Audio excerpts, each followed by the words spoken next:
ఈశ్వర కోట్ల పరిస్థితి ఇలా అయినప్పుడు ఇక ఈశ్వరి అవతార పురుషునితో పాటు వారి శక్తిగా జన్మించిన శ్రీ శారదామ ఏం సాధనలు అనుష్ఠించాలి? కానీ మానవ దేహం దాల్చి జన్మించినప్పుడు కించిత్ అజ్ఞానం ఉండటం సహజమే కదా! రాముడు సాక్షాత్తు భగవంతుడు. అయినా మానవుడిగా జన్మించినప్పుడు ఆయన విలిపించడాన్ని సూచిస్తూ పంచభూతాల వలలో చిక్కుబడి బ్రహ్మమే విలపిస్తున్నది అనేవారు శ్రీరామకృష్ణులు. ఇక్కడ శ్రీ శారదాంబ కూడా అదే స్థితి. తానెవరు, ఇక్కడికి వచ్చింది ఎందుకు అనే సంగతిని ఆమె మర్చిపోయింది. అది జ్ఞాపకం చేయడం శ్రీరామకృష్ణుల కర్తవ్యం అయ్యింది. ఈశ్వర్ కోటలో ఉన్న పరిస్థితి ఏంటి అని చెప్పేసి నిన్న స్టార్ట్ చేశాం కదా మాస్టర్స్. అది ఒక అవతార పురుషుడిగా జన్మించిన ఎందుకు వచ్చాము అంటే, మన దేవుడి రూపాలు కూడా తీసుకొని కొంతమంది ఏ పని మీద భూమి మీదకి వచ్చి చెయ్యాలి ఏంటి అని చెప్పేసి, ఈ మానవ దేహంతో వచ్చినంత జ్ఞానము మనం ఎట్లా ఉండాలి, ఎట్లా ఏం పనులు చేయాలి, ఏంటి ఈ సా సాధించాలి, ఏమి చెప్పాలి, ఈ పంచభూతాలతో వీళ్ళతో కలుస్తూ ఇక్కడ ఎట్లా మన పనులు వచ్చినందుకు నెరవేరాలని చెప్పి శ్రీరామకృష్ణుడు గుర్తు చేస్తున్నారు. ఈ మాత కూడా ఆమె ఎందుకు వచ్చింది, ఏంది మర్చిపోయిందా, ఆమెకు గుర్తు చేయాలి అని చెప్తున్నారనమాట. ఆయన కర్తవ్యంగా మాత ఇట్లా చెయ్యాలి ఇట్లా అని చెప్పి చెప్తున్నారు. అదే ఒక్క నిమిషం. మొదటి సమావేశంలోనే శ్రీరామకృష్ణులు శ్రీ శారదామాతకు ఉన్నత జీవిత ఔన్నత్యాన్ని చక్కగా వివరించి, ఒక బిడ్డ కోసం ఆశించకుండా లోకమాతగా విరాజిల్లే సమున్నత స్థితిని విడమర్చి చెప్పి, ఆ ఆదర్శాన్ని ఆమెలో పాదుకొల్పేలా చేయడం మనం చూశాం. ఆమె ఆ భావనలోనే మగ్నమై ఉండడం, నేను మిమ్మల్ని సంసారంలోకి దింపడానికి రాలేదు అన్న ఆమె జవాబు నుండి మనం గ్రహించవచ్చు. తరువాతి ప్రాతిపదికకు ఆమె సిద్ధంగా ఉండటం గుర్తించి శ్రీరామకృష్ణులు ఆమెను తన గదిలోనే ఉండమని, తమ ఉన్నత ఆధ్యాత్మిక స్థితులను ప్రత్యక్షంగా దర్శించేలా చేశారు. ఆ స్థితులను తాను కూడా పొందాలనే అభిలాష ఆమెలో జనించినప్పుడు, అందుకు ఆమెను అర్హురాలుగా చేయడానికి అంటే ఆమె స్వస్వరూపాన్ని గుర్తు చేయగోరారు. అందుకు సందర్భం కోసం ఎదురు చూడసాగారు. అటువంటి సదావకాశం షోడశీ పూజ వచ్చింది. మొదట్లో రామకృష్ణ వాళ్ళ అమ్మ ఏమనుకుంటుందంటే, నాకు పిల్లలు కావాలి అట్లా అని అనుకునేదన్నమాట. ఫస్ట్ తర్వాత తను రియలైజ్ అయ్యి, లేదు నేను ఎందుకు వచ్చాను అని ఒకే గదిలో ముందు పారాగ్రాఫ్ లో కూడా ఒకే గదిలో ఉండటము ఉండి, ఎట్లా ఉండాలి, ఏం పనులు మనం ఏ స్థితిలో ఉండి ఏంటి అని తర్వాత వాళ్ళ అమ్మతో పాటు ఉండేదన్నమాట. వాళ్ళ అత్తగారితో పాటు గదిలో ఉండేది. తర్వాత ఇప్పుడు ఈమె ఏ పని చేసినా ఏమని రామకృష్ణ గారు ఏమనుకుంటున్నారంటే, ఈమెను లోకమాతగా పెరవాలి, ఒక బిడ్డకే కాదు తల్లిగా అందరూ ఈమె లోకమాతగా ఉండాలి, అన్ని బిడ్డలకి ఈమె తల్లిగా ఉండాలి అని చెప్పి అట్లా ఆమె తెలుసుకుందనమాట. అదే దాంట్లో నిమగ్నమై ఉందన్నమాట. ఉన్న తర్వాత ఆమె ఆన్సర్ ఏంటంటే, నేను ఓకే రియలైజ్ అయిందనమాట. తర్వాత శారదామాత, ఓకే నేను నీతో సంసారం చేయటానికి రాలేదు, ఇదంతా నేను ఇదేమి చేయను అని ఆమె గుర్తు తెచ్చుకుందనమాట. కానీ ఒకే గదిలో ఉన్నా కానీ ఇద్దరు ఎవరు చేయాల్సిన పనులు వాళ్ళు చేసుకుంటూ ముందుకు వెళ్తూ ఉండేవాళ్ళు అనమాట. ఇలాంటి స్థితులు నాకేమి కోరిక ఏం లేదు నా మనసులో, కానీ ఇట్లా నేను అన్ని గుర్తు తెచ్చుకోగలను అని చెప్పి చెప్తుందనమాట. ఇవన్నీ అందరూ ఎప్పుడు నన్ను లోకమాతగా పిలుస్తారు, నేనేమి దాని కొరకు ఎట్లా చెయ్యాలి ఏంటి అని చెప్తూ ఉందన్నమాట. అదొక పూజ చెయ్యాలా అని వాళ్ళ గురువులు కూడా చెప్తూ ఉంటారన్నమాట ఒక్కోసారి. సంశయాలు.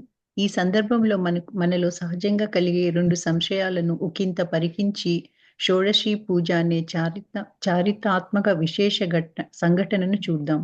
మొదటి సంశయం, సాక్షాత్తు జగన్మాతయే శ్రీ శారదగా అవతరించి ఉంటే ఆమె జీవితం మనబోటి సామాన్యులకు ఎలా ఆదర్శమై ఉండగలదు? మనం ఆమెను ఆరాధించవచ్చు. ఆమెను ఆచరించినవన్నీ మనం ఆచరించగలమా? లేదు. ఆమె ఆచరించినవన్నీ మనం ఆచరించటం లేదనడం కంటే, ఆచరించనక్కరలేదనడం సముచితం. ఆమెది ఆదర్శమయ జీవితం. దానిని పూర్తి విస్తృతిని మనిషి తన స్వల్ప బుద్ధితో అవగతం చేసుకోవడం సాధ్యమా అన్నదే ప్రశ్నార్థకమైనప్పుడు, ఆమె గడిపినటువంటి జీవితాన్ని మనం ఎలా గడపగలం? ఆమెను ఆదర్శంగా తీసుకోవాలని మాత్రమే మనం ఇక్కడ జ్ఞాపకం ఉంచుకోవాలి. మనబోటి మానవ మాతృలైన తల్లిదండ్రులకు కుమార్తెలుగా జన్మించిన శ్రీ శారదాదేవి జీవితంలో 3 దశలు మనం చూడవచ్చు. దేవి, గురువు, తల్లి. ఆమె లోకానికి జగజ్జననయ్యింది. జగద్గురువయ్యింది. మాత అయ్యింది. మన చిన్న పరిధిలో మన ఇంటికి పెద్దగా, మార్గదర్శిగా, తల్లిగా ఈ పదాల నిజమైన అర్థంలో ఉండడానికి ప్రయత్నించవచ్చు కదా! అందుకు ఆమె జీవితం దోహదపడవచ్చు కదా! శ్రీరామకృష్ణులు కూడా ఈ విషయం నేను 16 పూర్తి రూపాయి అంటే అన్నింటినీ సమగ్రంగా ఆచరించాను.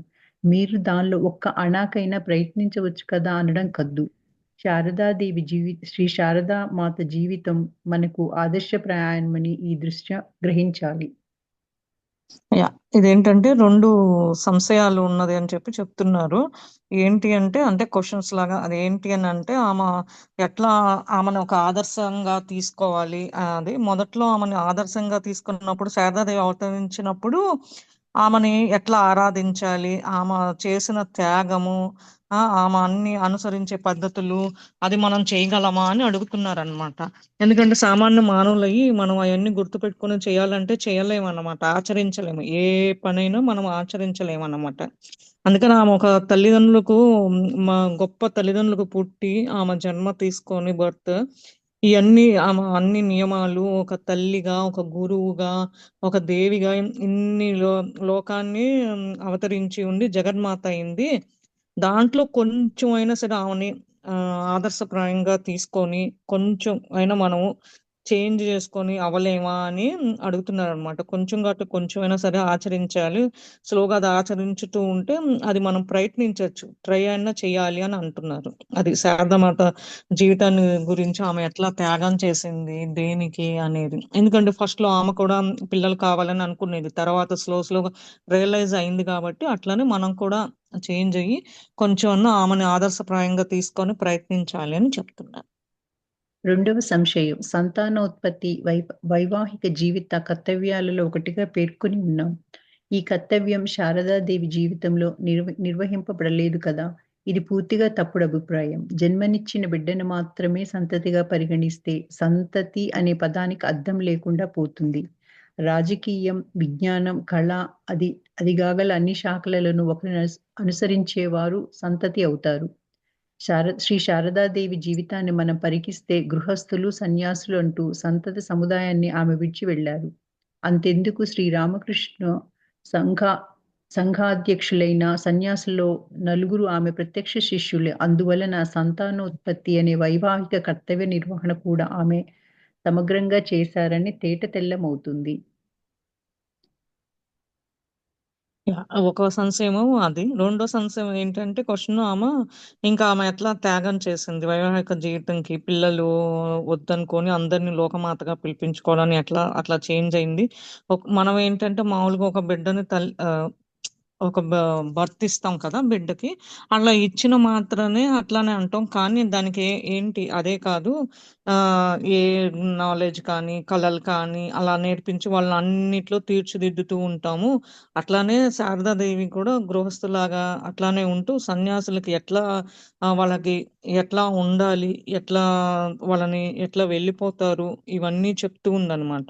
అంటే సన్యాసుల్లో ఒకళ్ళు, నలుగురు కలిసిన కూడా అన్ని వాళ్ళ శిష్యులే. కానీ వాళ్ళకి ఎట్లా హెల్ప్ చేయాలి, తోడ్పడాలి, ఎట్లా నేను ఈ వైవాహిక జీవితాన్ని నుంచి ఎట్లా బయటపడాలి, ఎట్లా ఇది చేయాలి అని కూడా ఆమె చెప్తుందనమాట.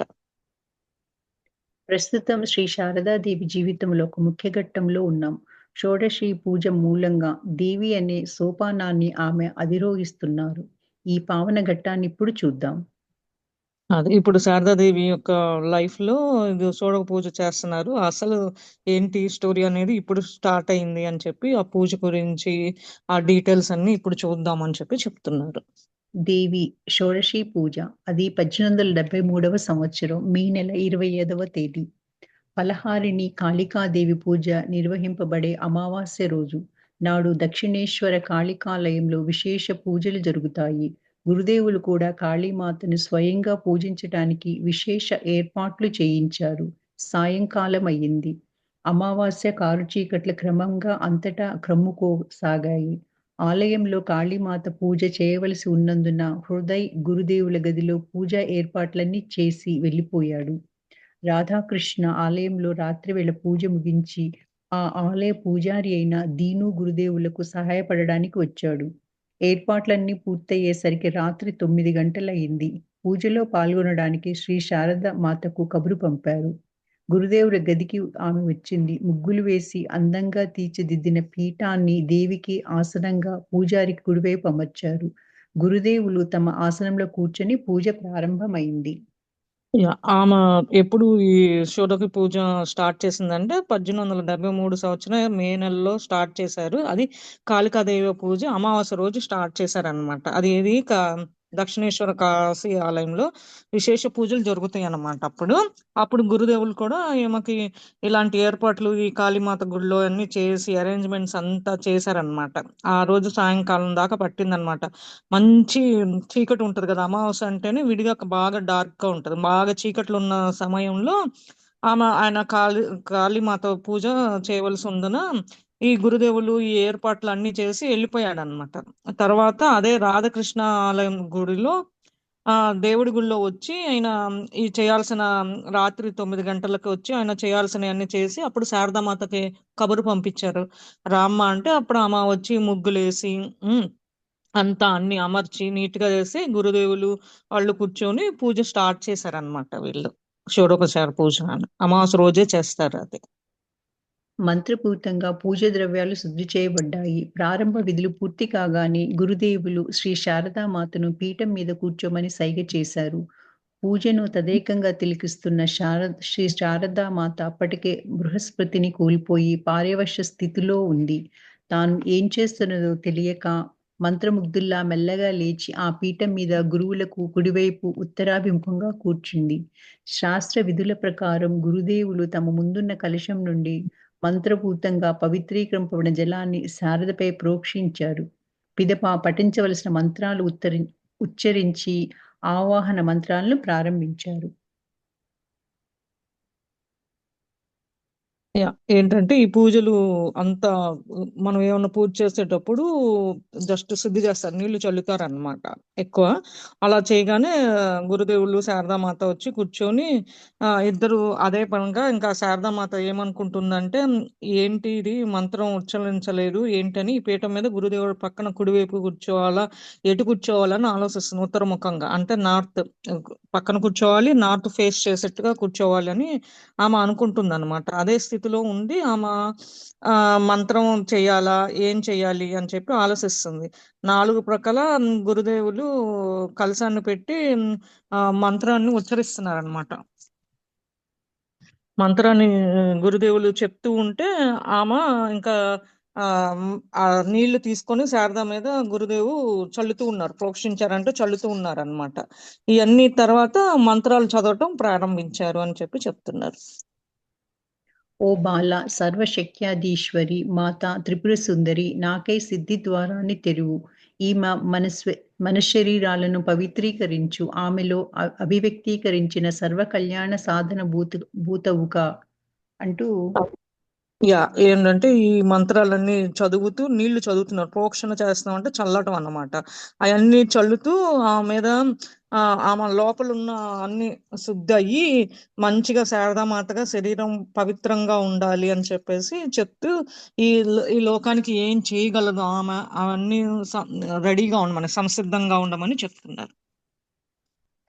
ఆవాహనం పూర్తి చేశాక శ్రీ శారదామ శరీరంలో మంత్రపాఠంతో న్యాసక్రియను ముగించి షోడశోపచారాలతో యథావిధిగా ఆమెను సాక్షాత్తు జగజ్జననిగా అర్చించారు. తదనంతరం నైవేద్యం అర్పించి దానిలో ఒకంత తమ చేత్తో ఆమెకి తినిపించారు. ఈలోపు శారద బాహ్య చైతన్యాన్ని పూర్తిగా కోల్పోయి సమాధి మగ్నురాలైంది. గురుదేవులు కూడా అర్ధబాహ్య స్మృతిలో మంత్రోచ్చారణ చేస్తూ సంపూర్ణ సమాధిలో లీనమయ్యారు. సమాధి మగ్నుడైన అర్చకుడు సమాధ స్థితిలో విలీనమైన దేవితో తాధ్యాత్మ చెందాడు.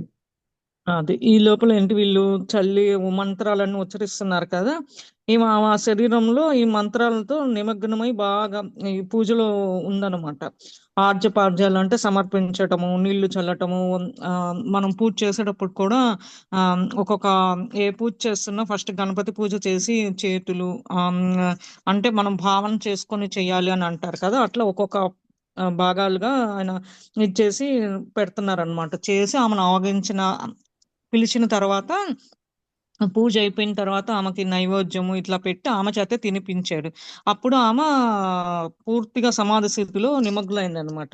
ఇట్లా గురుదేవుడు మంత్రాలు చదువుతూ ఆయన కూడా ఆ సమాధి స్థితిలో లీనమైపోయారనమాట. అప్పుడు అక్కడే ఉన్న అర్చకుడు ఉంటారు కదా, ఆయన కూడా సమాధిలో లీనమయ్యి తర్వాత ఈమెకి స్పృహ లేకుండా పడిపోవటము ఏం జరుగుతుంది అనేది తర్వాత చెప్తున్నారు. చాలా సేపు గడిచిపోయింది. రాత్రి రెండవ జాము గడిచి, మూడవ జాములో కూడా కొంత గడిచింది. ఆత్మామురాలైన గురుదేవులలో బాహ్య స్మృతి జాడలు ఒకింత కనిపించసాగాయి. మునుపటి అర్ధబాహ్య స్మృతిని పొంది, దేవికి ఆత్మ నివేదనం చేయసాగారు. తమతో పాటు తమ జపమాలను, సమస్త సాధనా ఫలాలను శాశ్వతంగా దేవి పాద పద్మాల మ్రోల సమర్పించి మంత్రాలను ఉచ్చరిస్తూ దేవికి ప్రణమిల్లారు. ఓం యా సర్వ చాలా మంగళ సేపట్లోనే మాంగళ్యే ఓకే కానీ సరే సరే. ఓ సర్వమంగళమాంగళ్యే శివే సర్వార్థ సాధకే శరణ్యం త్రయంబికే దేవి నారాయణీ నమోస్తుతే. యా ఇదేంటంటే ఇంకా అట్లా చేస్తూ ఉన్నారనమాట. వీళ్ళు చాలాసేపు గడిచిపోయింది. మనకేంటంటే శివరాత్రి అప్పుడు కూడా నైట్ టైం ఏమైనా పూజలు చేసేటప్పుడు ఒక్కొక్క గడియలుగా విభజిస్తారనమాట. 4 జాములని, ఒక జామని అట్లా. అంటే ఒక టైం నుంచి ఒక టైం చేసి మళ్ళీ రిపిటేషన్ చేస్తూ ఉంటారు పూజలు అట్లా. అట్లా అయినా ఆ, మ- అప్పుడు గురుదేవుడు ఏంటంటే ఆయనకి కొంచెం బాహస్పతి వచ్చి తెలుస్తుంది అనమాట తర్వాత ఏం చేయాలి, అమ్మకి ఆత్మ నివేదనం చేయాలా ఏం చేయాలని చేస్తూ ఉన్నాడు అనమాట. తనతో పాటు జపమాలలు తనకు దగ్గర ఉన్న అన్ని తీసి శాశ్వతంగా ఆమె కాళ్ళ దగ్గర పాద పద్మాల దగ్గర పెట్టారనమాట, మంత్రాలన్నీ ఉచ్చరిస్తూ.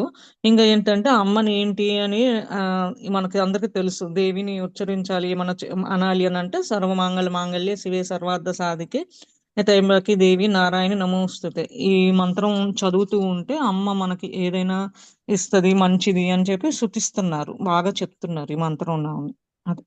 షోడశి పూజ పరిసమాప్తమైంది. మూర్తీభవించిన సకల విద్యారూపిణి అయిన ఒక నారీమణి శరీరం ద్వారా జగదీశ్వరి ఉపాసనతో శ్రీరామకృష్ణుల సాధనలు చరమావస్థను చేరుకున్నాయి. సర్వతోముఖ పరిపూర్ణత్వాన్ని ఆ మహనీయుడు సంతరించుకున్నారు. యా ఇప్పుడు షోడక పూజ అంతా ఎట్లా చేయాలి అంతా చెప్పారు కదా ముందు, అది అయిపోయిందనమాట. ఇంకా అది అయిపోయినాక ఆమెను ఎట్లా స్తుతించాలి, ఆమె ఎట్లా నారిమణి అంటే స్త్రీ శరీరం ఎట్లా ధరించింది, మాత ఎట్లా ఆమెని ఉపాసన అంటే చెప్పటం, ఆమెను ఎట్లా మంత్రాలతో కానీ ఎట్లా మనం చేస్తే మనం మంచి జరుగుతుంది, ఇదంతా శ్రీరామకృష్ణులు అనుకున్నదంతా ఇదైందనమాట. తర్వాత వీళ్ళందరూ ఈ మహానీయుడు గురూజీ వీళ్ళందరూ పార్టిసిపెంట్స్ వీళ్ళందరూ చేసిన వాళ్ళందరూ స్తుతిస్తున్నాడు ఆమెని.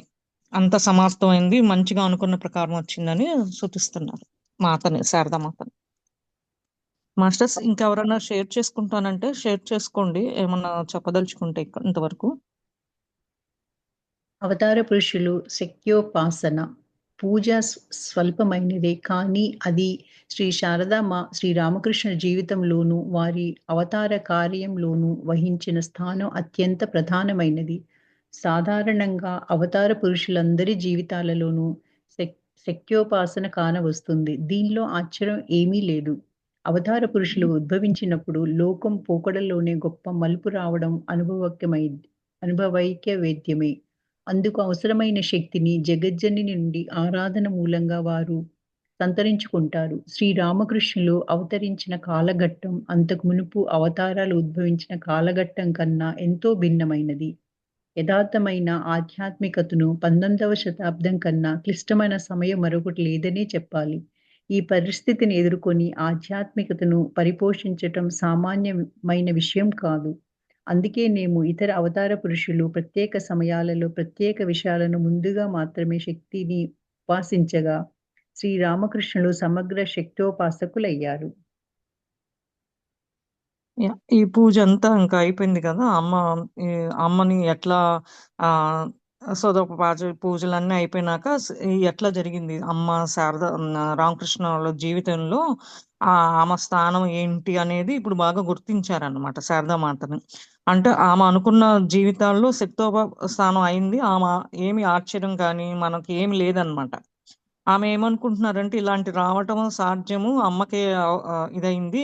ఈ శక్తి జనని నుంచి ఆమె నుంచి ఎట్లా మనం నేర్చుకోవాలి. ఆ! ఈ రామకృష్ణులు అవతరించిన కాలఘట్టం ఆయన ఉన్న ఇ ఇది టైంలో మనం ఎన్ని అవతారాలు ఉద్భవించారు. దేనికి ఇది చాలా ఇంపార్టెంట్. ఆ! ఈ అవతారాలన్నీ మనము చాలా చిన్నది. ఇది ఇంత ఆమె అంత త్యాగం చేసింది ఈమె. అంటే ఇదంతా ఒక 19వ శతాబ్దానికి సంబంధించింది అని చెప్పి చెప్తున్నారనమాట. ఈ పరిస్థితిని కూడా మనము ఎట్లా ఎదుర్కోవాలి? సామాన్య విషయం కాదు. ఇలాంటియన్నీ చేయాలన్నా, త్యాగం చేయాలన్నా, ఆమె చేసిన దానికి మంచి స్ఫూర్తి, మంచి ఇది ఉంది. ఆమెని ఎట్లా అదే ఆమెను ఎట్లా మంత్రంతో ఉపాసన చేయాలి. ఇయన్నీ రామకృష్ణ వాళ్ళు వీళ్ళిద్దరూ ఒకటే అయ్యారు అని చెప్పి చెప్తున్నారు. కానీ కాళీమాత ఉపాసకులైన ఈయన షోడశిని ఎందుకు పూజించాలి? పూజలందుకునే మూర్తిగా భార్యనే ఎందుకు ఎన్నుకోవాలి? లజ్జ, మార్దవము, దృఢత్వము మూర్తీభవించిన ఆ భార్య కూడా ఈ పూజను ఎందుకు స్వీకరించాలి? ఈ ప్రశ్నలకు జవాబు కావాలంటే షోడశి మూర్తి వైశిష్టాన్ని మనం తెలుసుకోవాలి. ఈమె ఎందుకు కాళీమాతని ఉపాసకులైన వాళ్ళని ఎందుకు ఈ తల్లినిగా పూజించాలి అని క్వశ్చన్‌లేస్తున్నారనమాట. ఈ పూజని ఈయన రామకృష్ణ భార్యనే ఆమె పూజలు ఎందుకు అందుకుంటుంది? ఆమె భార్యగా ఉన్నా కానీ ఎందుకు ఇది క్వశ్చను మూర్తిభావంగా ఉంది అని చెప్పి ఎట్లా స్వీకరించాలి ఈ శారదామాతని అని క్వశ్చన్‌లేస్తూ ఉన్నారనమాట. అది. దశమహావిద్యలు శక్యోపాసనను గురించి విపులీకరించే తంత్రశాస్త్రాలు లోకంలో కార్యనిర్వహణ వనరించే మహాశక్తిని 10 విభాగాలుగా విభజించారు. ఈ 10 శక్తులలో సంసర్గం పెంపొందించుకున్న వ్యక్తి అద్వితీయుడైన భగవంతుణ్ణి ప్రాప్తించుకోవచ్చు. ఈ ప్రాప్తించుకోవడానికి నిర్దేశించిన ప్రతి మార్గము ఈ దశమహావిద్యలలో ఒకటి. ఈ విద్యలలో ప్రతి ఒక్కటి ఒక్కో రకం విశిష్టతను కలిగినవి. కానీ అవి సాధనలను చేర్చే గమ్యం మాత్రం ఒకటే. ఈ దశమహావిద్యలే కాళి, తార, షోడశి, భువనేశ్వరి, త్రిపుర భైరవి, చిన్నామస్త, ధూమ్రవతి, ఆహ్, బగళాముఖి, మాతంగి, కమలాత్మిక. వీరిలో ప్రతి ఒక్కరి శక్తి, ఆరాధన విధానాలు వేర్వేరు. ఈ విషయాలన్నీ తెలుసుకోవడం మన ధ్యేయం కాదు. ఇక్కడ మనం స్థూలంగా తెలుసుకోవలసింది షోడశి శక్తిని గురించే. 10 రకాల విద్యలున్నాయంట. ఈ అమ్మలో శక్తులు. అవి ఏంటి అనేది చెప్తున్నారు ఎక్కువ. ఇది ఎట్లా చేయాలి?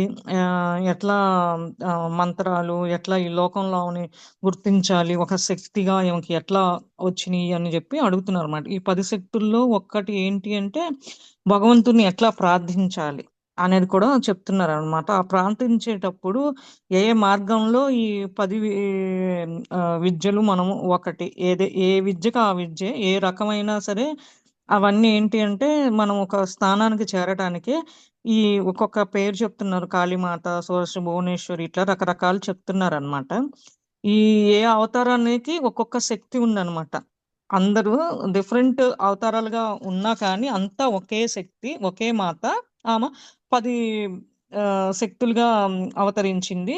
అయన్నీ మనం ఎట్లా నేర్చుకోవాలి, ఎట్లా చేయాలి అని చెప్పేసి ఆ శక్తి గురించి ఇయన్నీ షోడక శక్తి కిందకే వస్తది అని చెప్తున్నారు.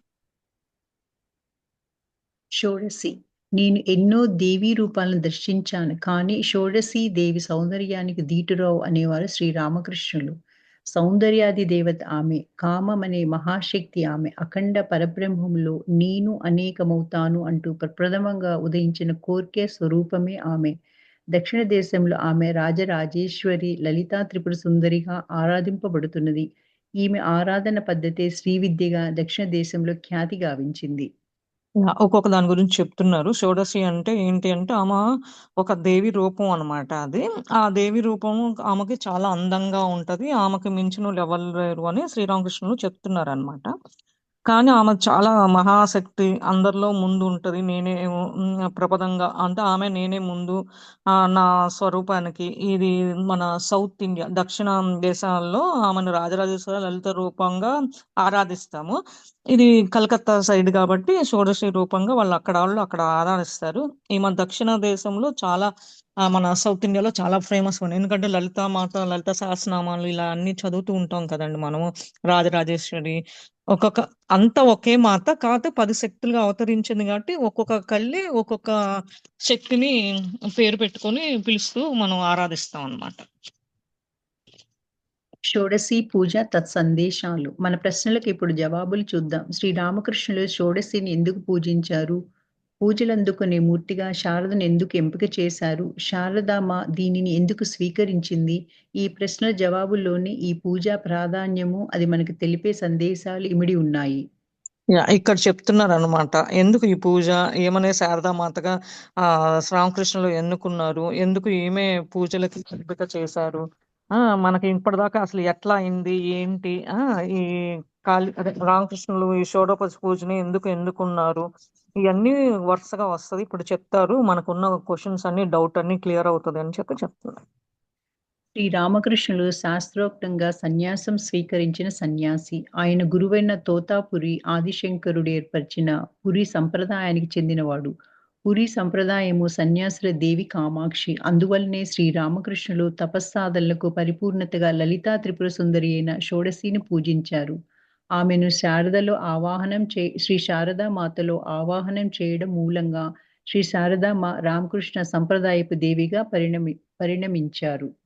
అది ఇప్పుడు ఏంటి, ఒక్కొక్కటి చెప్తున్నారు కదా. శ్రీరామకృష్ణులు ఎట్లా సన్యాసి కదా, తను సన్యాసి పుంజుకున్నాక సన్యాసి కదా తను.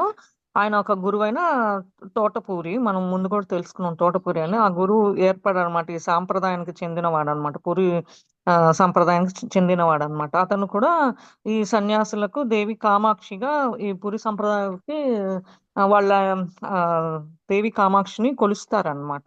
అందుకని ఇది రామకృష్ణులు కూడా ఆమె పరిపూర్తంగా లలిత త్రిపుర సుందరి అయిన ఈ షోడశి పూజను పూజించేవాళ్ళు. తర్వాత శారదాదేవిలోనే ఆమెను ఆవాహన చేసి ఆమెను పిలిచి వీళ్ళిద్దరు సాంప్రదాయ దేవిగా పరిగణించారు, కీర్తించారు అని చెప్తున్నారు. ఈ దశమహావిద్యలు పరమేశ్వరునితో పాటు పూజింపబడిన పరమేశ్వరిని వీడి ఉండనిదిగా షోడశి అయిన లలితాదేవి మాత్రమే పూజలందుకుంటుంది. అంతేకాకుండా శివశక్తులను ఒకటిగా పూజించకపోతే శ్రీవిద్య ఫలదాయినవ్వదని తంత్రశాస్త్రాలు చెబుతున్నాయి. శారదను షోడశిగా పూజించడంతో తాను ఆమె అభిమన్నలమని చాటారు శ్రీరామకృష్ణులు. ఇదే భవిష్యత్తులో శ్రీరామకృష్ణ సంప్రదాయాలలో శ్రీ శారదా మాత స్థానాన్ని నిర్ణయించేదిగా ఉండింది. శ్రీరామకృష్ణులను శ్రీ శారదా మాతను ఒకటిగానే చూడటం రామకృష్ణ సంప్రదాయం.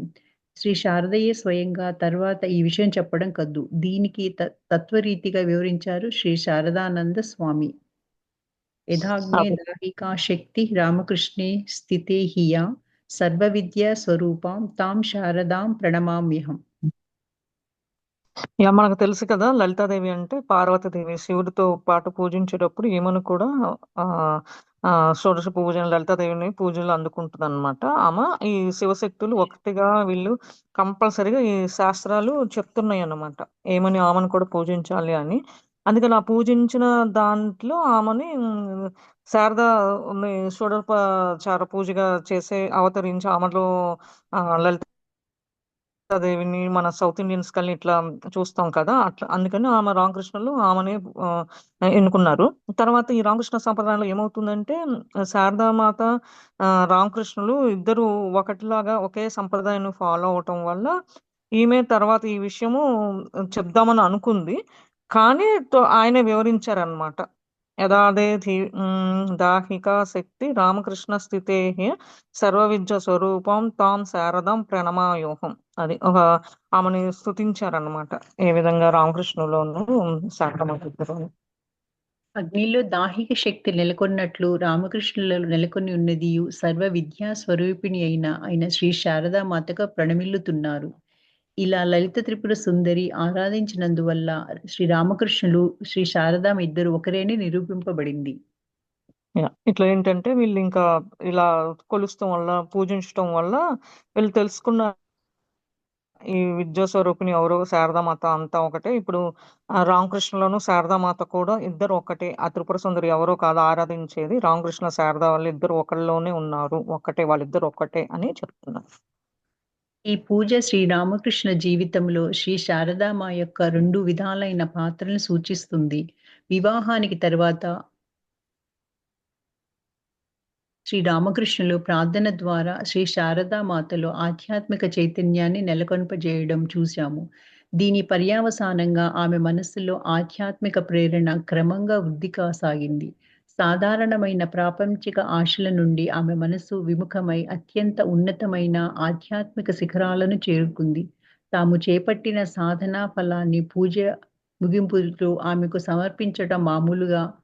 సమర్పించటం మూలంగా శ్రీరామకృష్ణులు అత్యంత ఉన్నతమైన పారమార్థిక జీవితానికి తోడైన నేస్తంగాను, అన్ని విధాలా ఆయనకు దీటైన సహధర్మచారిణిగాను అయ్యింది శ్రీ శారదాంబ. గురుదేవులులా ఎందుకు ఘోరమైన తపస్సులు చేయలేదు అని కొన్ని సమయాలలో అడగటం కద్దు. అవును, ఆమె చేయలేదు. కానీ షోడశి పూజ ద్వారా సాటిలేని గురుదేవుల సాధన ఫలాన్ని ఆమె తన సొంతం చేసుకుంది. ఈ పూజ అయిపోయిన తర్వాత రామకృష్ణ జీవితంలో శారద వీళ్ళిద్దరూ ఒకే పాత్రను సూచించారని తెలిసింది కదా. వివాహం తర్వాత రామకృష్ణ గారు శారదామాతకి ఇలా చైతన్యం కల్పించేలా చేశారనమాట, ఇట్లా చేయాలని. తర్వాత ఆమె మనసులో ఇదే ఆ, మలుచుకొని ఇట్లానే చెయ్యాలి అనేది సాగిందనమాట. తర్వాత ఆమె ఆశలను అన్ని మంచి శిఖరాలకి చేరుకుందనమాట, మంచి పేరు ఇవన్నీ చేయడం వల్ల. ఈ శ్రీరామకృష్ణుడు కూడా ఏమనుకుంటున్నారంటే ఉన్నత స్థానం జీవితానికి ఇవన్నీ ఆమె ఒక అందరూ బాగా కొలుస్తున్నారు, మంచి పేరు ప్రఖ్యాతలు అన్ని వచ్చినాయి, ఇదంతా సాధన ఏంటి అంటే గురుదేవులు చేసిన తపస్సులు చేయలేదా అని అడుగుదామా అని అనుకుంటారు. కానీ కాదు, ఆ షోడోపోజ్ ద్వారా సా గురుదేవులు కష్టపడి సాధన ద్వారా ఇదన్నిటి వల్ల ఇదంతా సొంతం చేసుకుంది, ఆమెకు ఒక స్థానం అంటూ వచ్చింది లోకమాతగా. అందరూ ఆమెను పూజించేలాగానే చెప్తున్నారు. ఇక్కడ మనం జ్ఞాపకం ఉంచుకోవాల్సిన విషయం ఒకటుంది. గురుదేవుల నిర్యాణాంతరం ఆమె కూడా పలు కఠోర సాధనలు చేపట్టింది. వాటిని ఆమె మనస్సు పరిశుద్ధమవడానికో, సొంత ఆధ్యాత్మిక ఉన్నతికో చేయలేదు. అవి ప్రధానంగా ఇతరులను అనుసరించడం కోసము, శిష్యుల శ్రేయస్సు కోసము చేయబడ్డాయి. అంత మాత్రమే కాదు, ఆమె జీవితం మహిళా లోకానికి ఒక ఆదర్శ జీవితంగా రూపుదిద్దుకోవలసి ఉండింది. మహిళలు పురుషుల బాటననుసరిస్తూ వారితో పోటీ పడాల్సిన ఆవశ్యకత లేదని మునుపే చెప్పాము. శ్రీ శారదాంబ కూడా శ్రీరామకృష్ణులు చేపట్టిన సాధన లాంటివి కాక స్త్రీల కోసమైన తపస్సులను అనుష్ఠించింది. తద్వారా స్త్రీలకు అనుచితమైన తపోనిష్ట ప్రప్రదంగా బడింది. వీటిని తర్వాత వివరంగా చూడనున్నాము. ఇప్పుడు మనం ఒకటి గుర్తుపెట్టుకోవాలి అని చెప్తున్నారన్నమాట. ఒక విషయం ఏంటి అంటే అది గురుదేవులు ఈమెని ఎట్లా చాలా సాధనలు ఎట్లా కష్టపడి ఎట్లా మనసుని ఉంచుకొని అన్నిటికీ సిద్ధమై ఎట్లా చేసింది అనేది చెప్తున్నారన్నమాట. అది ఎట్లా ఫాలో అయింది ఆమె తర్వాత ఆమె ఎట్లా చేయబడ్డది, ఇవన్నీ అంచుకొని ఎట్లా ఆదర్శ జీవితాలు పేరు ప్రఖ్యాతలు ఎట్లా తెచ్చుకోగలిగింది. అన్నిట్లో మహిళలు పురుషులతో పాటు సమానంగా పడకూడదు అని, ఈక్వల్ గా ఉండకూడదు అని ముందే చెప్పాము అని కూడా అంటున్నారు. కానీ ఆమె చేసిన సాధన వల్ల ఆమెకి ఒక తపస్సుని అనుసరించిందనమాట. ఆ స్త్రీలకు ఆదర్శంగా నిలవాలి, ఆ వాళ్ళ కాళ్ళ మీద వాళ్ళు నిలబడాలి అనేది స్త్రీలు, ఆమె ఎక్కువ దానికి ఇంపార్టెన్స్ ఇచ్చి ఆ తర్వాత వివరంగా ఏం చెప్తాము అనేది నెక్స్ట్ పారాగ్రాఫ్ లో చెప్తామని చెప్తున్నాను. మరొక రకంగా కూడా షోడశి పూజ శ్రీ శారదాంబ జీవితంలో ప్రాధాన్యం సంతరించుకుంది. అది శ్రీ రామకృష్ణుల అవతార కార్యంలో వారసురాలిగా ఆమెను తీర్చిదిద్దడం. తమలో ఎలాంటి దివ్యశక్తి లోకహితం కోసం అభివ్యక్తమైనదో ఆ అద్భుత శక్తిని ఈ పూజ ద్వారా శ్రీ శారదామాలో పాదుకొల్పేటట్లు చేశారు శ్రీ రామకృష్ణులు. అప్పటి నుంచి ఆమె మనశ్శరీరాలు ఆ అద్భుత శక్తికి అలవాలమైనాయి. ఆమె భవిష్యత్తు కార్యాలన్నీ స్వయం కాంక్షలు తీర్చుకునే విధంగా కాకుండా శ్రీరామకృష్ణులు ఆదర్శప్రాయ జీవితం మహత్వపూర్ణ కార్యాన్ని నిర్వర్తించేలా రూపుదిద్దుకున్నాయి. తద్వారా శ్రీ శారదాంబ శ్రీరామకృష్ణులు కాళికామాతచే నియంత్రించబడే ఆత్మగా ఒకే ప్రాణమున్న 2 శరీరాలుగా పరిణమించారు. ఆ తర్వాత శ్రీరామకృష్ణులు జీవించి ఉన్నంత వరకు ఆయన్ను సేవ చేయడం మూలంగా ఆయన అవతార కార్యంలో సహాయకురాలిగా విరాజిల్లింది శ్రీ శారదాంబ. ఆయన నిర్వాణానంతరం పూర్తి బాధ్యత ఆమె భుజస్కంధాలపై పడింది. 34 ఏళ్ల సుదీర్ఘ కాలం ఈ మహత్తర బాధ్యతను చేకొని శ్రీరామకృష్ణుల అవతార ఆదర్శాన్ని లోకంలో పాదుకొల్పేందుకు రాత్రింబవళ్లు ఆమె శ్రమించారు. యాహ్! ఏమంటుందంటే ఇంక ఈ షోడోపో పూజ ఆమె జీవితంలో చాలా ఇంపార్టెన్స్ వచ్చింది. చేంజ్ అనేది వచ్చిందనమాట. అప్పుడు ఈ రామకృష్ణ వాళ్ళు ఏమంటున్నారంటే, ఇంకా ఆమెని వారస రూపంగా ఇదిగా చేయటము, ఆమె యొక్క శక్తిని, దివ్య శక్తిని ఈమె యొక్క పూజ ద్వారా ఆమె ఎట్లా పాల్గొంటుంది, రామకృష్ణులు ఎట్లా సేవలు చేస్తుంది తెలుసుకొని, ఇద్దరు ఒకే శరీరము గా ఎట్లా వచ్చారు. ఈ కాళీ మాత నుంచి ఇద్దరు వచ్చిన శరీరాలనేవి తెలుసుకొని వేరు వేరు కాదు అని చెప్తున్నారనమాట. ఈమె ప్రాయంగా ఈమెని ఒక ఇదిగా తీసుకోవాలి అని కూడా ఆదర్శప్రాయంగా చెప్పాలి. ఈ కాళీమాతచే వచ్చాము, ఇద్దరం ఒకే ఆత్మగా 2 శరీరాలుగా తీసుకున్నాము, ఒక ఆత్మ నుంచే వచ్చామని తెలుసుకుందనమాట. తర్వాత ఆమె ఎట్లా సేవ చేయాలి రామకృష్ణులకి ఈ అవతారంలో ఆమె వచ్చినందుకు ఎట్లా సహాయం చేయాలి ఇవన్నీ తెలుసుకొని ఆమె ఒక బాధ్యతగా ఉండి చేస్తుందన్నమాట. అంటే 34 ఏళ్ళు ఇదే బాధ్యతను ఆమెను స్వీకరించి రామకృష్ణ పడే ఈ లోకంలో చేయాల్సింది పగలు రాత్రి అని తెలియకుండా కష్టపడుతూ పనులన్నీ చేయాల్సినవన్నీ చేసేసిందన్నమాట శారదామాతను రామకృష్ణ. అది చెప్తున్నా. ఈ పూజ ద్వారా శ్రీ శారదాంబ ఒక మామూలు వ్యక్తి కాదని లోకానికి చాటి చెప్పారు శ్రీరామకృష్ణులు. కాలాంతరంలో ఒకసారి లక్ష్మీ మాతృదేవితో, అది సరే మీరేమో మూర్తీభవించిన లజ్జా స్వరూపిణి, గురుదేవులు మిమ్మల్ని తాకి పూజ చేసినప్పుడు, నుదుట తిలకం దిద్దినప్పుడు, వస్త్రాలు సమర్పించినప్పుడు ఎలా తట్టుకోగలిగారని అడిగింది. అందుకు మాతృదేవి ముక్తేశ్వరిగా అప్పుడు నేను నేనుగా లేను అని జవాబిచ్చింది. యాహ్! ఈ పూజలు చేయటం వల్ల శారదాదేవికి ఒక పేరు, లోకం అంతా తెలిసిందనమాట. రామకృష్ణులు చెప్తున్నారనమాట. ఇది తర్వాత ఓసారి లక్ష్మీదేవితో అడుగుతున్నారనమాట. "నువ్వు ఎట్లా మూతో ఉంచావు? నిన్ను తాకిన బొట్టు పెట్టినా ఏది చేసినా సమర్పించినప్పుడు నువ్వు ఎట్లా తట్టుకోగలుగుతున్నావు?" ఇయన్నీ అడిగారనమాట. అప్పుడు మాతృమూర్తి చెప్తుందనమాట. "నేను నేనుగా లేను ఆ టైంలో" అని సమాధానం చెప్తుంది. తాను సామాన్య మానవ మాతృరాలిగా కాకుండా దేవిగా ఉండడాన్ని ఆమె అలా సూచించి ఉండాలి.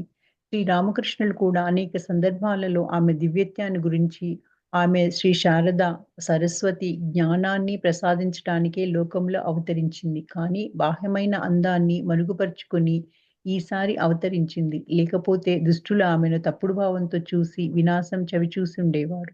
ఆమె సామాన్యురాలా, ఆమె నా శక్తి అంటూ వ్యాఖ్యానించి ఉన్నారు. రామకృష్ణ వాళ్ళు చెప్తున్నారనమాట. ఈమె సామాన్య ఇది కాదు అవతారము. ఈమె తీసుకుంది, ఈమెకున్న శక్తులు ఏ సందర్భంలో నివసించింది, ఈమెకున్న సరస్వతీదేవికున్న జ్ఞానం అందరు ముగ్గురు ఈమెలో ఉన్నారు అన్నట్టుగా సూచిస్తున్నాడనమాట. ఈ జ్ఞానాన్ని ఈ లోకంలో ఎట్లా వచ్చింది, ఆమె ఎట్లా పంచుకొని అందరికి ఉపయోగపడుతుందో, లేదంటే అందరూ ఆమెని తిట్టుకునే అనే భావనతో ఉండేవాళ్ళు. అది లేకుండా ఉంది సామాన్యురాలు ఈమె యొక్క శక్తి అంతా ఇట్లా కాదు అని చెప్పి చెప్తూ ఉన్నారు రామకృష్ణ వాళ్ళు. మన మాతృదేవిని ఎవరు అర్థం చేసుకోగలరు? మహాయోగులకు సైతం ఆమెను అవగతం చేసుకోవడం కష్టం. ఇక సామాన్యుల గురించి చెప్పాలా? అవతార పురుషులైన శ్రీ రామకృష్ణులు చేసిన పూజను స్వీకరింపగలిగే శక్తి ఒక మామూలు స్త్రీకి ఉంటుందా? అనే ప్రశ్న లేవదీశారు శ్రీ బ్రహ్మానంద స్వామి. అమ్మ గురించి ఎంత ఎట్లా అర్థం చేసుకోవాలి, ఎట్లా చేయాలి అనేది చెప్పుకోవటం చాలా కష్టంగా ఉంది. కానీ సామాన్యులు మనకు అర్థం కాదు ఆమె చేసిన త్యాగాలు గానీ, ఏదైనా సరే. కానీ రామకృష్ణ వాళ్ళే ఈమెని పూజ చేస్తూ ఒక మామూలు స్త్రీ కాదు ఇట్లా చెప్తూ ఉన్నాడనమాట. ఆమె ప్రశ్నకు ఈ బ్రహ్మానంద స్వామి కూడా అవును నిజము అని చెప్పి చెప్తూ ఉన్నారు. శ్రీ శారదామాతను గురించి ఇలాంటి ఇంకా ఎన్నో విశేషాలను మున్ముందు మనం చూడనున్నాం. ప్రస్తుతానికి ఆమె మహత్వాన్ని మాత్రమే దృష్టిలో ఉంచుకొని చరిత్రను ముందుకు సాగిద్దాం. యాహ్! ఆ అమ్మ గురించి తెలుసుకోవాలంటే ఇంకా చాలా చాలా ఉన్నది. ముందుకు వెళ్తూ ఉంటే గాని తెలీదు. ప్రస్తుతానికి ఇంతటితో ఆమె చరిత్ర గురించి ఎట్లా త్యాగం చేసింది, అసలు ఎందుకు ఇట్లా చేసిందనేది చెప్దాము అని అంటున్నాను. పూజానంతరం శారదామ పరిస్థితి. శ్రీ శారదామ మెల్లగా లేచి మానసికంగా గురుదేవులకు ప్రణమిల్లింది. అర్ధబాహ్య స్థితిలోనే నహబత్తుకు తిరిగిపోయింది. షోడశి పూజ ఆమెలో ఎన్నిన్ని అద్భుత పరిణామాలను కలుగజేసి ఉంటుందో, ఎన్నిన్ని ఉన్నతమైన ఆధ్యాత్మిక స్థితులు ఆమెలో నెలకొల్పిందో. ఈ విషయం గురించి ఆమె ఎవరికైనా ఏమైనా చెప్పిందా అంటే లేదు అనేదే సమాధానం. కాలాంతరంలో ఎవరైనా అడిగినా కూడా అవును పూజ జరిగింది. అప్పుడు నాకు 16 ఏళ్ళు ఉండవచ్చని మాత్రం చెప్పి, మరో విషయం గురించి ప్రస్తావించేవారు. ఆమె అంతరంగాన్ని ఇతరులు గ్రహించలేరు. బాహ్యంగా ఏవైనా మార్పులు కనపడ్డాయంటే అలాంటివి ఏమీ లేదనే చెప్పాలి. పూజానంతరం ఆమెకెదురైన సమస్య ఒక్కటే. పూజ సమయంలో శ్రీరామకృష్ణుడు సమర్పించిన చీర, గాజులు ఇత్యాదులను ఏం చేయాలో ఆమెకు పాలుపోలేదు. ఈ విషయం గురుదేవుని అడిగినప్పుడు ఆయన ఒకింతసేపు ఆలోచించి, "మీ అమ్మకివ్వు. కానీ ఆమెను ఒక సామాన్య స్త్రీగా కాకుండా ఆదిపరాశక్తిగా భావించి సమర్పించు" అన్నారు. శారద అలానే చేసింది. దాంతో ఆ సమస్య తీరిపోయింది. అలాంటి మహాసాగరం శ్రీ శారదాంబ. సముద్రంలో ఎన్నెన్ని వింతలు ఉంటాయి. దాని ఉపరితలాన్ని మాత్రం చూసేవారు అడుగు భాగం చూడగలుగుతారా? సముద్ర తీరంలో అలలు ఉవ్వెత్తున లేచినా దాని మహత్వాన్ని చాటుతాయి. కానీ శారద సాగరంలో అలలో నురుగో లేదు. అలలు లేని గాంభీర్యం ఒక్కటే ఆమెలో నెలకొంది. పూజానంతరం గడిపిన ఆమె జీవితంలోని గొప్ప సంఘటనలంటూ ఏవీ లేవు. కానీ నిశితంగా చూస్తే ఆ సమయంలో మహత్కార్యం కోసం తనను ఆహ్, ఆయత్తపరుచుకోవడం కానవస్తుంది. యాహ్! పూజ అయిపోయిన తర్వాత ఎట్లా ఉంది? ఏంటి ఆమె పరిస్థితి గురించి చెప్తున్నారనమాట. ఆమె చిన్నంగా లెగుస్తూ మామూలుగా ఈ లోకానికి మళ్ళా తిరిగి వచ్చిందనమాట. గురుదేవులు చెప్తున్నారు. ఏంటంటే ఈమె అర్ధబాహ స్థితిలో ఉంది. అంటే కొంచెం అటు, కొంచెం ఇటు అట్లా నాలెడ్జ్ అలా ఉన్నది. ఆమె ఈ షోడ పూజలో ఎన్నో ఎదుర్కొని ఉంది. కానీ ఆమె స్థితులు ఎట్లా చేయాలో, ఏం చెప్పాలో తెలియట్లేదు. ఈ విషయం ఎవరికైనా చెప్పినా గాని అదే సమాధానం వస్తది. కానీ అడిగింది కూడా అదేనన్నమాట. అవును పూజ జరిగింది అనే చెప్తది ఎవరన్నా అడిగితే. అప్పుడు ఆమెకి 16 ఏళ్ల వయసన్నమాట అనే చెప్తది. ఇయన్నీ చెప్పిన తర్వాత ఆమె లోపల ఏమున్నది, ఏంటి అని గ్రహించలేరన్నమాట. ఏం జరుగుతుంది? ఏం మార్పులేమన్నా చేంజ్ వచ్చిందా? ఈ పూజ జరిగినాక అంటే ఏమి లేదు అని అనుకుంటారు. కానీ ఒకటే సమయంలో శ్రీరామకృష్ణుడు ఆమెకిచ్చిన చీర, గాజులు అవే గుర్తున్నాయన్నమాట. అవి ఏం చెయ్యాలి అని అడిగితే. అప్పుడు గురుదేవుడు కాసేపు ఆలోచించి అది మీ అమ్మకివ్వు అని చెప్పి చెప్తారనమాట. ఆమె సామాన్య శక్తి కాదు అని చెప్పి చెప్తారు. పైకి పెట్టరా శైలజ గారు?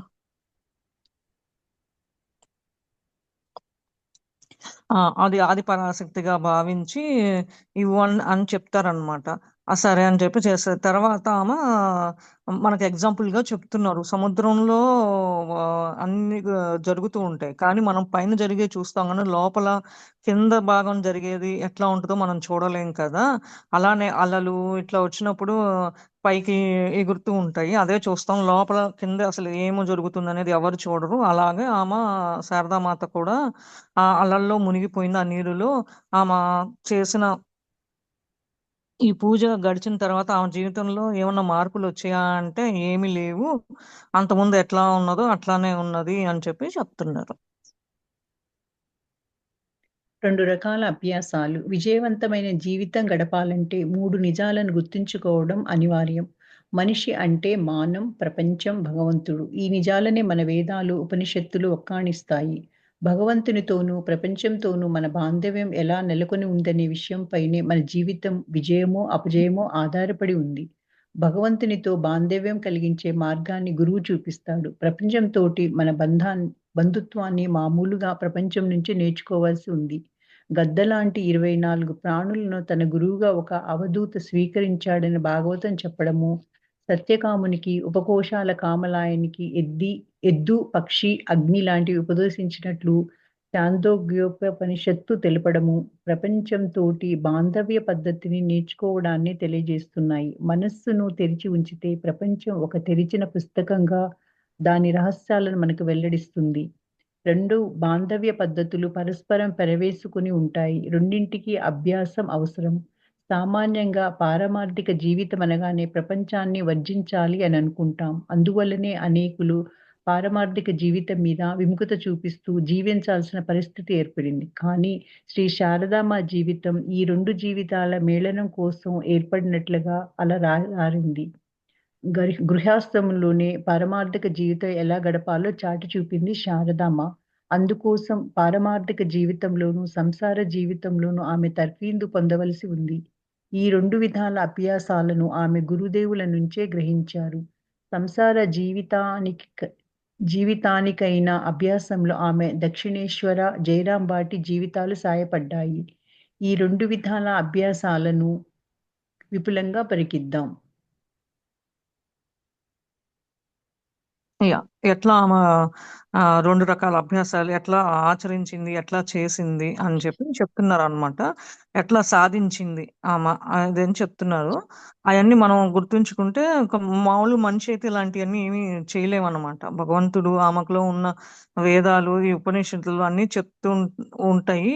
కానీ ఈ ప్రపంచంలో బాంధవ్యం అంటే ఎట్లా ఉండాలి? వైఫ్ అండ్ హస్బెండ్ రిలేషను ఇదంతా ఆమె జీవితంలో ఎట్లా సాధించింది? ఎట్లా మంచి, ఎట్లా చెడుగా ఆధారపడింది. అన్నీ భగవంతుడితో కలిసి ఆమె ఈ మార్గాన్ని చూపిచ్చింది.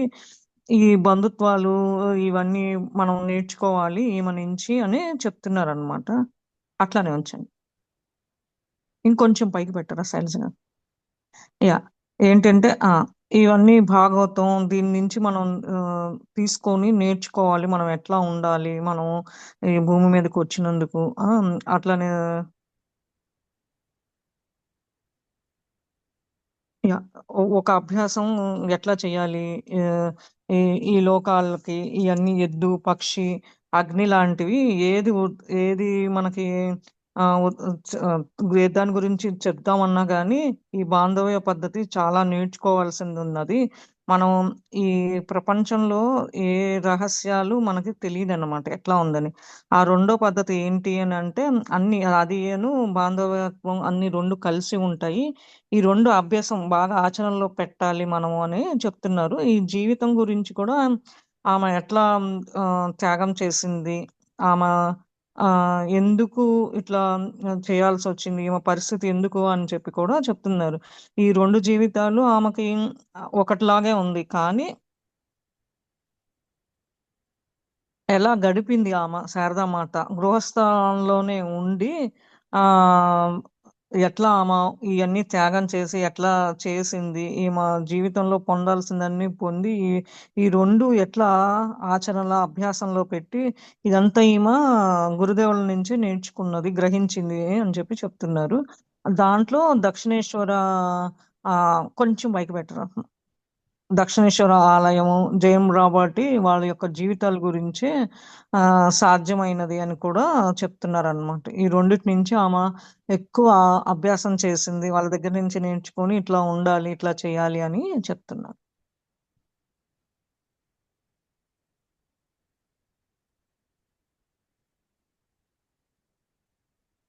గురుదేవుల పాదపద్మాల మ్రోల అన్నింటికీ గురువు.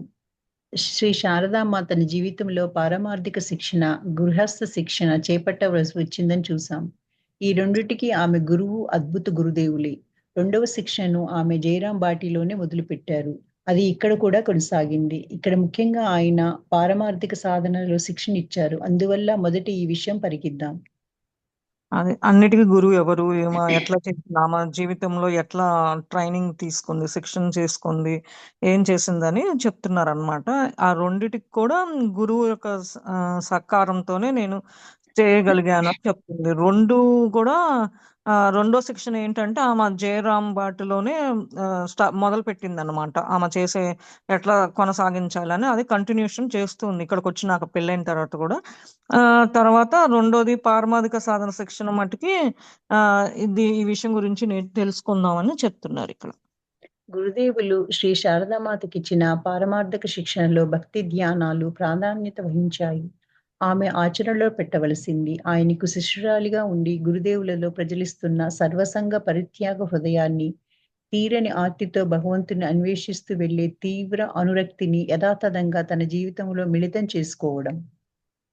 గురుదేవులు శారదామాతకి ఎట్లా ట్రైనింగ్ ఇచ్చి అంటే ఈమె భక్తిలో నిమగ్నమై ఇట్లా చేయటము అది దాన్ని ఆచరణలో పెట్టి ఎక్కడ ఏమి చేయాలి ఎట్లా ఉండి ఆమె ఒక శిష్యురాలుగా గురుదేవుల దగ్గర నుంచి నేర్చుకోవాల్సిందంతా నేర్చుకొని ఆమె హృదయంలో అట్లా ఆ చేసుకొని భగవంతుణ్ణి ప్రార్థిస్తూ ఇలాంటివన్నీ చేసింది అని చెప్పి చెప్తున్నారు. ఒకరోజు గురువులు శ్రీ శారదామాను పిలిచి ఆకాశంలోని చంద్రుని చూపిస్తూ, ఇదిగో చూడు పిల్లలందరూ చంద్రుణ్ణి చందమామ అంటూ బంధుత్వం కలుపుతారు. ఆ చంద్రునిలాగే భగవంతుడు కూడా అందరికీ సొంతమైనవాడు. వీరు వారు అనే విచక్షణ లేకుండా అందరికీ ఆయనను ప్రార్థించే హక్కు ఉంది.